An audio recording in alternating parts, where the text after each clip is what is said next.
We really stress having an emergency kit in your home, but you know, it's equally important if you know that that you're subject to be dislocated from your home for any period of time. If you happen to live in an environment, I guess, where maybe snowstorms or other things are more likely to cause you to be caught away from home, then certainly it's probably more important to have a kit in your car.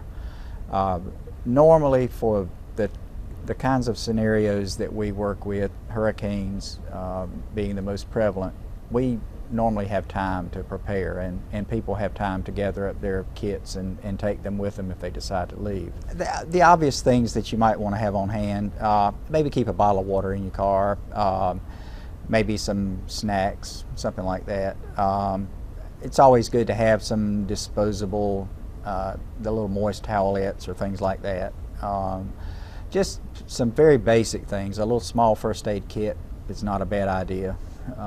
Just for, you never know when you might need something like that. But to be able to survive on a full-blown disaster kit in your car, I don't think most people are going to find that to be something that's very feasible to do.